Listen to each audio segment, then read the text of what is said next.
Hello and welcome to Talking Global, the show where we discuss about the main issues that are going on right now in the world. We want to thank you for tuning in today.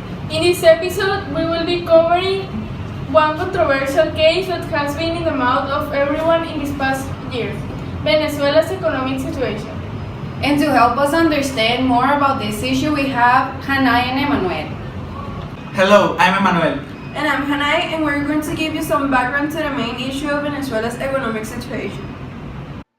Venezuela is facing one of their biggest economic crises, reaching the biggest inflation rate in the world. According to the International Monetary Fund, they have reached 720% this year, making it impossible for families to pay their bills and buy bare necessities. The president of Venezuela, Nicolás Maduro, declared in 2014 that they were in an economic emergency, and from then he did not reveal any information about their economy until beginnings of 2016, and the numbers were simply horrifying. The economy contracted in a total of 7.1% in the third trimester of 2015, according to the government, and it has been contracting since beginnings of 2014. But why is this happening? There are three main reasons that the economy in that country is going down. Number 1. Petroleum. Venezuela's economy depends mainly on this resource. The economy was in very good conditions when the barrel cost $100. We're talking about 2013. Oil income has sustained Venezuela's economy for years. It accounts for roughly a third of GDP, around 80% of exports, and more than half of government revenues. The billions of dollars in income were used to finance social programs and food subsidies, but now the price has gone very low to almost $20. When the price of oil fell, those programs of subsidies became unstable. Number 2. Their currency worth less than a cent of dollar. Venezuela's currency, the Bolivar, has fallen very hard in the past time. $1 equals 875 bolivars. In other terms, it worth $0.0011, less than a cent. Venezuela's citizens exchange dollars and bolivars under a non-official system that Maduro's government has created. And it just helps to make things very confusing with three types of exchanges. Two for different kinds of imports and one for ordinary citizens. Number 3. The president. Some people have had enough from Maduro. By December of 2015, the opposition campaign won 109 seats in legislative elections. The opposition now controls 65% of the Congress, which allow them to now substitute members of Maduro's campaign and also to approve laws that El Mandatorio can reject. But Maduro named new people for the charges in the Supreme Justice Court before the new legislators came in, and the new members were able to reject the laws that the opposition campaign proposed. Adding some more problems, the government is also running out of cash. According to the Central Bank of Venezuela, the country has $10.4 billion left in foreign reserves, and it is estimated to have a debt of $7.2 billion.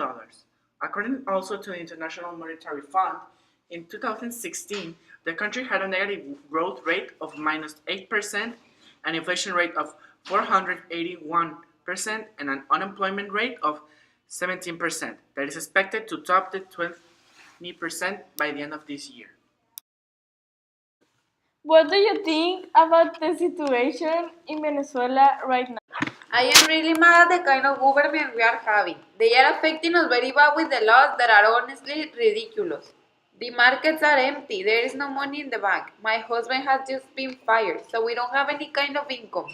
We depend on his mother to live. This is just pathetic.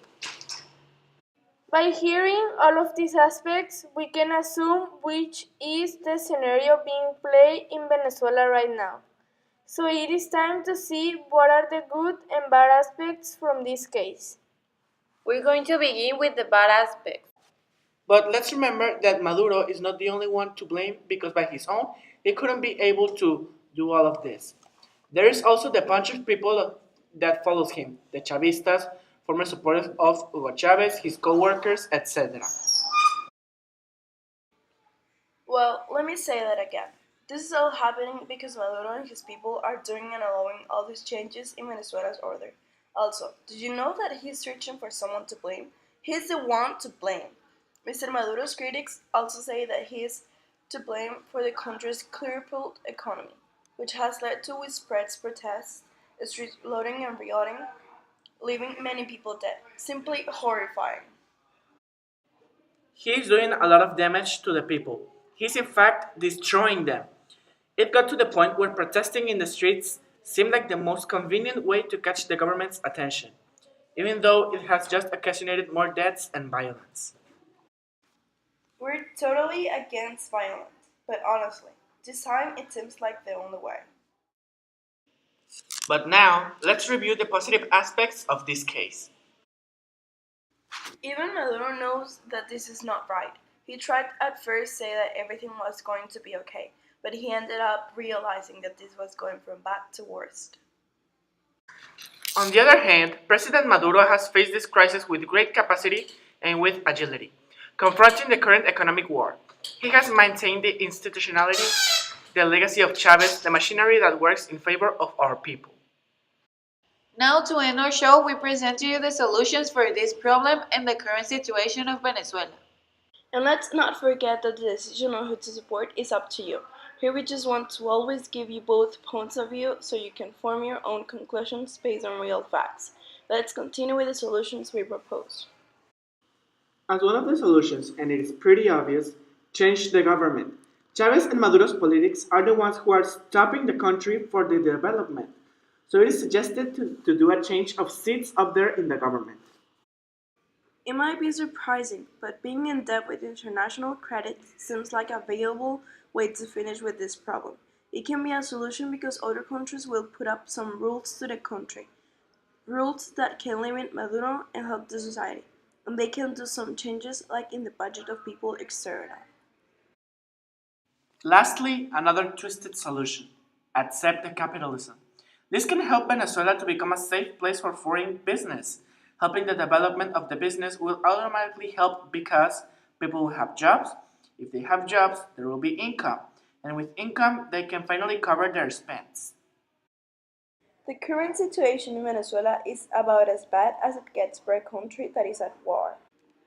Programs and food subsidies are unstable because the government doesn't have money to sustain them.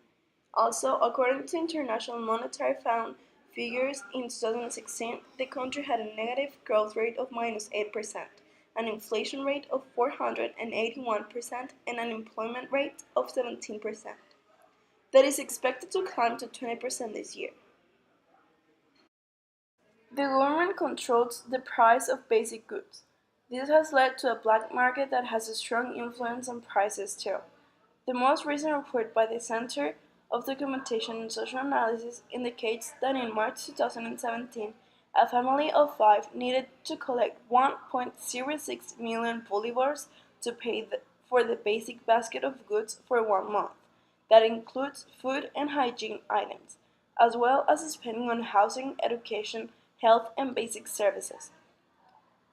The cost of that basket rises by 15.8%, that is an increase of 424% compared to 2016. With everything we have explained here today, we leave to your consideration your position on this case. We want to thank you for joining us in this episode. We hope you're well informed now. Thank you.